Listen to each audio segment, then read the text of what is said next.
video kind of running down all the other diagnostic tests, and this is it. So where do we start? Well, after I had gone to the doctor to tell her, I had this awful feeling of heaviness in my throat after swallowing the apple, she sent me to an ENT, an ears, nose, and throat doctor. And what he did in terms of diagnostics was he did an endoscopy. So it's called a gastroscopy. I'll pronounce that right. If it's the upper part of your GI tract. So what happens is he put me under, it's called conscious sedation. So you're kind of out, but you're not really out. But I went really out. I fell totally asleep. So I wasn't, outside of the beginning part and the end. I don't know what happened in the middle. But I know at the beginning, what they did was they put like a little, it's almost like if you play sports, you know how you have the tooth guard? Well, something like that. And it just keeps your mouth open so that they can put a real thin, flexible tube down your throat, goes down your esophagus, and lets him see what's going on. So there's no pain to that at all. And then he can see, it's got a camera at the end, so he can see what's going on in terms of what comes up on a TV. So Gavin, my husband, going into the ENT, we were kidding around about going out for milkshakes afterwards, and that's where I left him, and then going and having the gastroscopy. And the doctor, and going in, he was very upbeat. And when I came out, when I woke up from the conscious sedation, you could see his face was totally different. And it was then that Gavin and I knew something was wrong. We didn't know what was wrong. And in fact, he can't say the word cancer. He knows what he saw on that scope, but he can't say it because the biopsies he's taken haven't gone through the lab yet. He doesn't have the results that can be a diagnostic part. All he can do is go by what he sees. And what he saw made him suggest that I go see a surgeon right off the bat. And so that was the next part of the diagnosis, was going for the ENT and going to the surgeon. What the ENT did find out was that there was a tumor of about 2 centimeters that was taking up about 50% of the circumference of the hole between my esophagus and my stomach. So that's why it's a gastroesophageal junction. It's where the esophagus meets the stomach, and half of that was bunged up by a tumor. So what the next step was the surgeon contacting me, and he gave me a little bit of a background, asked if I had any questions, and he was going to order a CT scan. One of the questions I asked him was whether I was going to get my stomach taken out, because I had done a lot of reading between the first bit with the ENT and him, and I found out that getting my stomach out was a possibility. And what he said was, if we go down the curative route, you may well get your stomach out. And that hit me like a ton of bricks, because there had never been a moment up to that point where I thought we would do anything but going down a curative route. Because outside of the cancer, actually, I feel fine. I never thought palliative care was even on the table as an option. So that was quite eye-opening. So he ordered a CT scan to get more information. And what the CT scan does is it takes x-rays from around your body to see if the cancer has metastasized at all. So if it's spread at all. And what they do is they inject you with a solution, and then they see, they're able to image you a little bit because of that solution. My CT scan found hyperdensity, and it also found a couple of ground glass nodules in my lungs. So it said shadows on my lungs at that point. So I went from thinking I bruised my throat with an apple. This was within 2 weeks' time. I went from thinking I bruised my throat with an apple to thinking I had stomach cancer, and then thinking I had lung, liver, and stomach cancer. So it was just mind-blowing to still feel fairly healthy when each time you're getting a test, you're getting this information that just doesn't seem to fit with the life you're living. So the diagnostics were a little bit hard to accept. Because other than having problems swallowing, I was feeling okay. Because of the hyperdensity in the liver, an MRI was ordered for the liver. And the big difference between an MRI and a CT scan is a CT scan uses X-rays to kind of visualize what's going on you, where an MRI is magnetic resonance imaging. My dad actually used to teach this stuff, so he would want me to pronounce it correctly. And what's interesting about the MRIs was if you have any metal in your body, you've got a plate in your elbow, or you even have an old tattoo that was done with metallic ink, you have to make sure that you let them know, because that can cause a lot of problems. So the general process, it's very much like getting a CT scan. You lie down, they put a pillow under your knees so you're staying straight.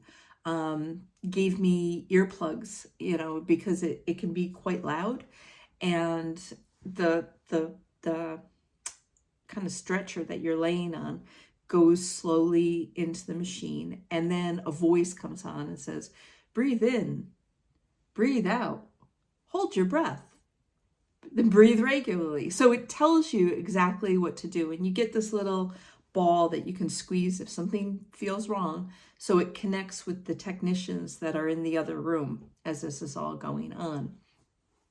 And what was kind of funny about this was, so you're going in, you have multiples of these breathe in, breathe out, hold your breath as they're doing the imaging back and forth. And they had a pause of about 5 minutes between the scans.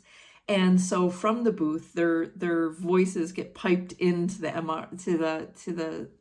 MRI, and I hear this voice, "Would you like some music?" I said, "Oh, sure, that would be nice." And no kidding, they had Shania Twain singing "Leave You Breathless." The song is "Breathless," and I thought, oh, how ironic! I will not ask for music again. It ended up being a real long 5 minutes listening to that song. But the whole process actually isn't that long. It's about 20 minutes altogether. The MRI on the liver found a benign cyst, which I guess is actually quite common. But it's just a matter of you going for these diagnostic tests. You think you have, first of all, you think you have nothing, and then you have something, and then you got something more that's totally different, and it's a little bit worse. So that's a bit hard to take, that when they're looking, they're going to find something, but you just don't know what that something is going to be, and if that something is going to change the decision on their part about whether you go down this curative route or you go through the palliative care where they just kind of keep you comfortable. So after going through the worry of thinking I possibly had liver, lung, and stomach cancer, it's weird, but it seemed like a relief to only have stomach cancer. So that's the knowledge that the MRI brought. So at this point, I've had the gastroscopy, where it goes down your throat, and I had a CT scan, which was the general. I had an MRI, which was looking specifically at the lung to kind of rule out whether the cancer had spread. And the next was a staging laparoscopy. What happens there is that the surgeon did, and you go into the hospital. Mine was done, laparoscopically is just that keyhole surgery. So it's not, it's just like 3 little stab wounds in your stomach. It's really not a big deal.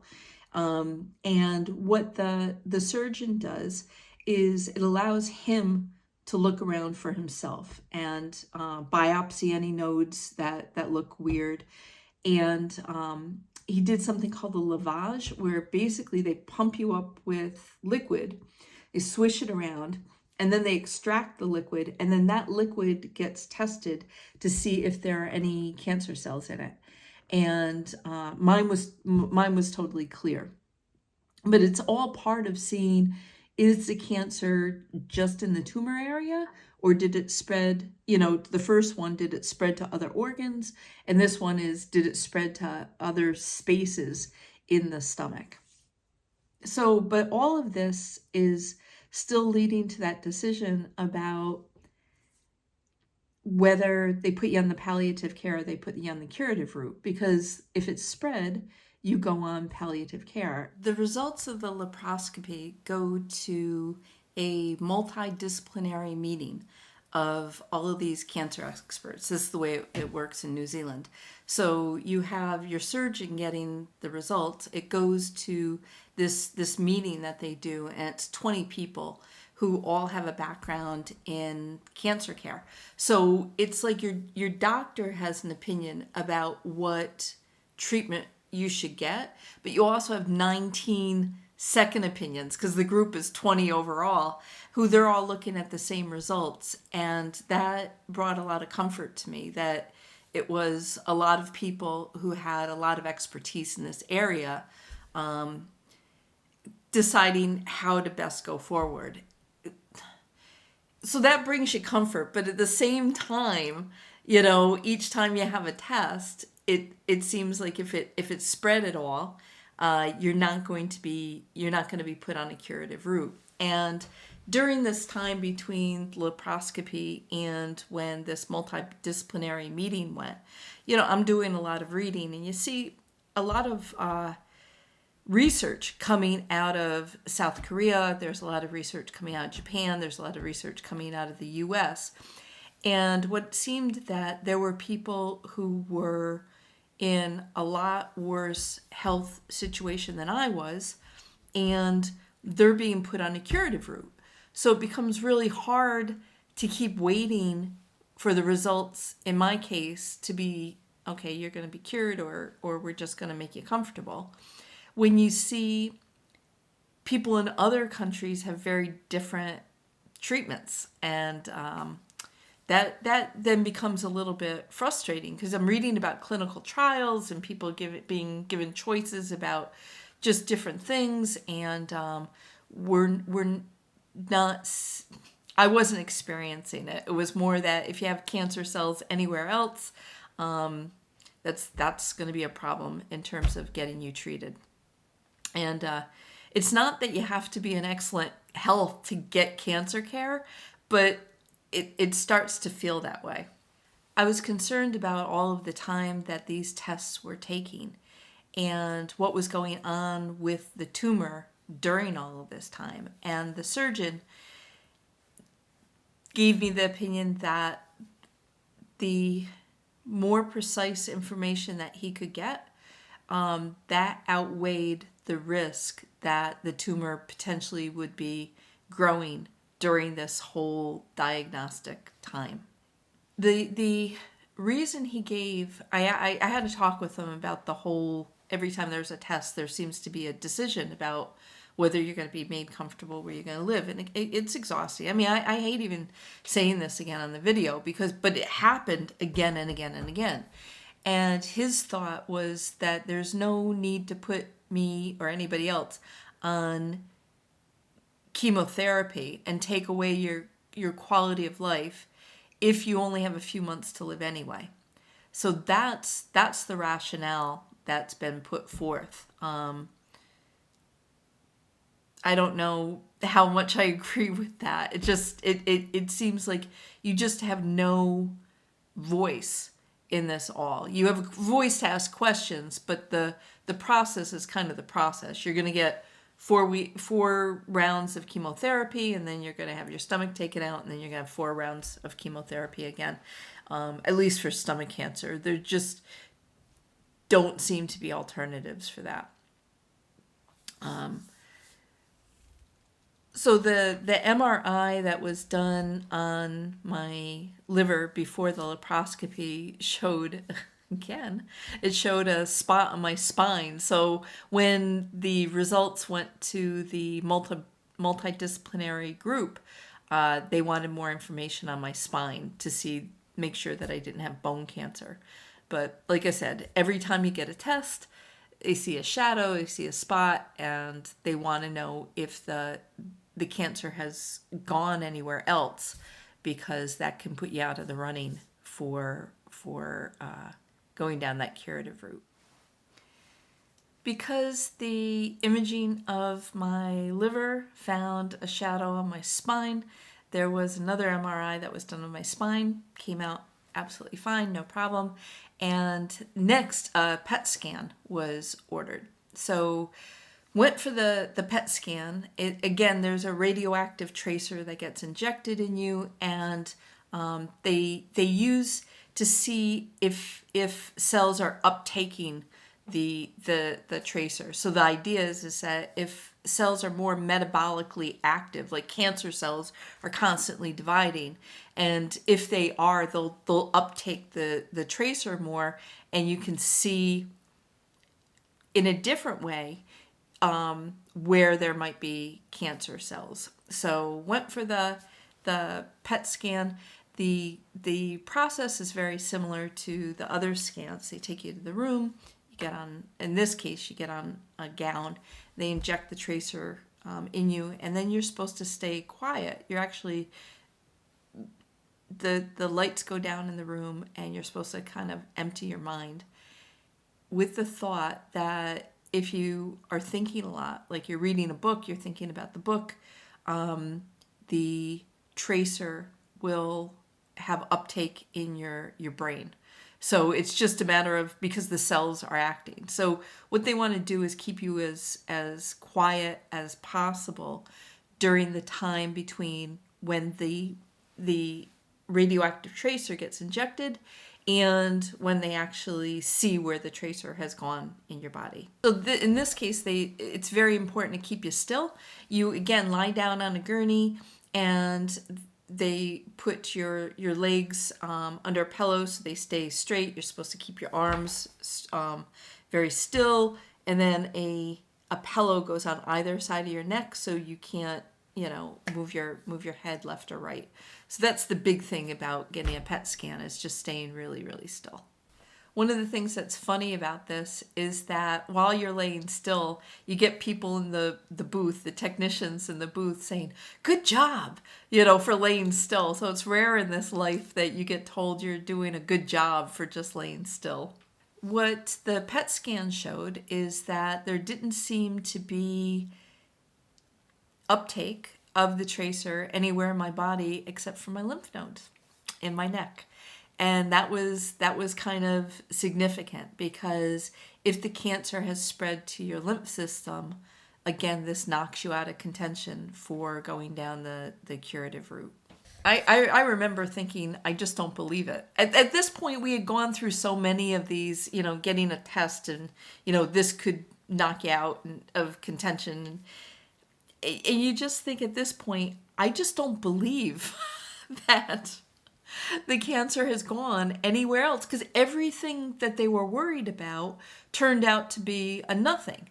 And I should have been worried about this maybe, but I just wasn't. But the thing is that I did have uptake of the tracer in my lymph nodes. And what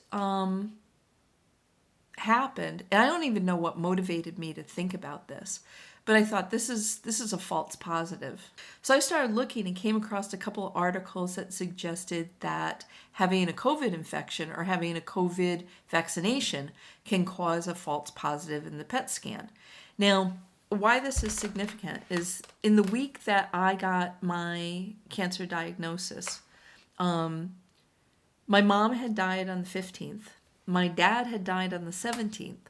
So when I didn't feel well and had been run down, I didn't do a COVID test because I just thought I just lost both of my parents, that of course I'm going to be run down.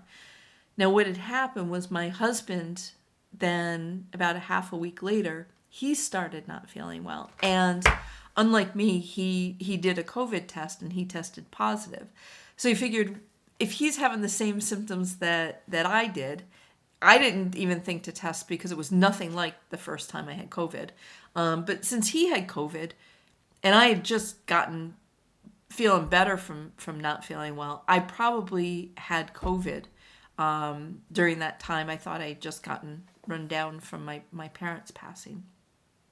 How this relates to the PET scan is you go in and they ask you a bunch of questions about your health status. And one of the questions they asked was, when was the last time you had a COVID vaccine? And mine was outside of whatever time frame they give you. But they never asked me, is it likely that you had COVID? So I didn't answer the question that was unasked. And when the results came back and they showed that I had uptake in my lymph nodes, I had done the research on it being a false positive. And I also, my friend Katie is a research hound, and she had given me a text, was like, is there any way I can help? It's like, by the way, yeah, you could. Can you find any studies that link getting a positive result on a PET scan with having COVID? And God love her, she came up with a bunch. So the next time that Gavin and I went into the surgeons, I brought the studies and said, I don't believe that I've got cancer in my lymph nodes because there's such a high probability of it being a false positive. He had already come to that same conclusion and had brought it to the multidisciplinary meeting. They had come to the same conclusion that it was highly unlikely that this cancer that was in this gastroesophageal junction had just jumped and there would left no trail, and then all of a sudden settled in my neck. So the most likely option to have happened was for it to be a false positive. So the PET scan can, as I mentioned before, can indicate areas of malignant cells because they're rapidly dividing and they take up that tracer. Well, what happens is if you have an infection like a virus, like COVID, in your lymph your lymph glands are kind of going into hyperdrive trying to get this virus out of your body. So those cells are going to uptake the tracer, and that's how you get the false positive. There's the Reader's Digest version of it. What they had to do, though, is to check whether the assumption that it was a false positive was correct. And they do this through, it's called a fine needle aspiration, an FNA.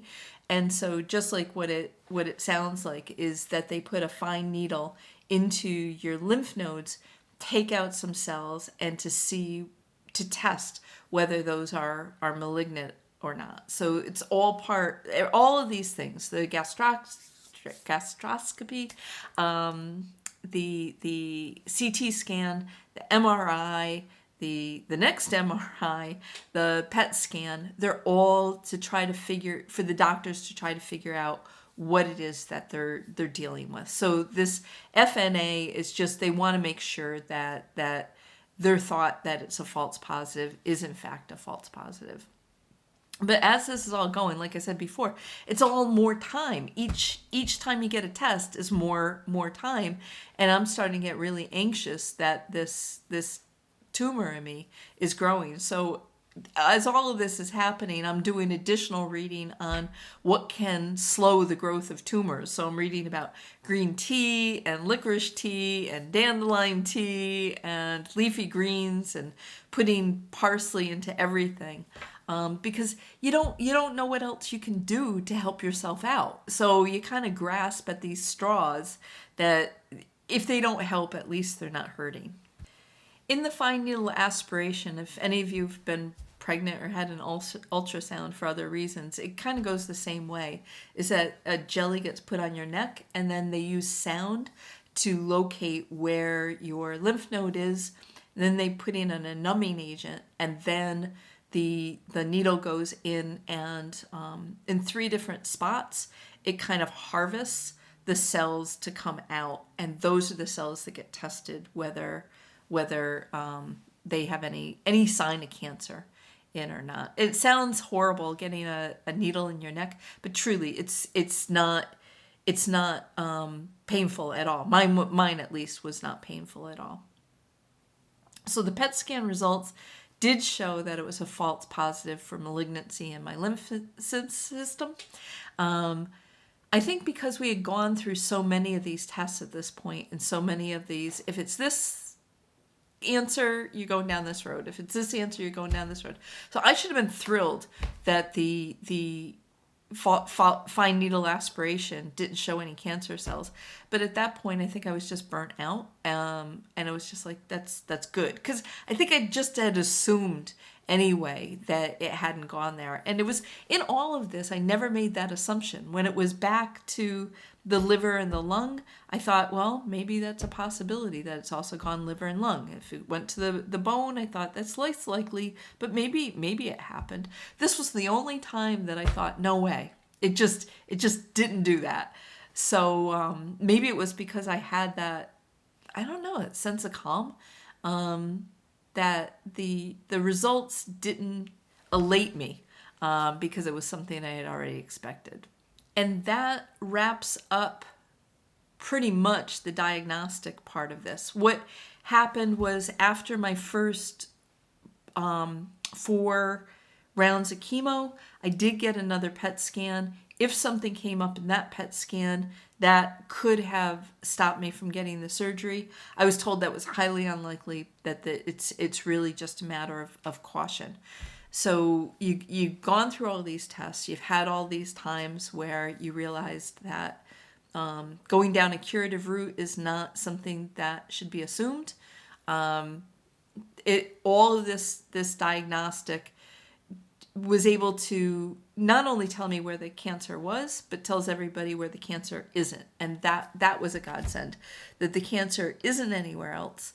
And it looks like the expected course of treatment of going through chemo and then getting my stomach removed and going through another 4 sets of rounds of chemo is going to cure me.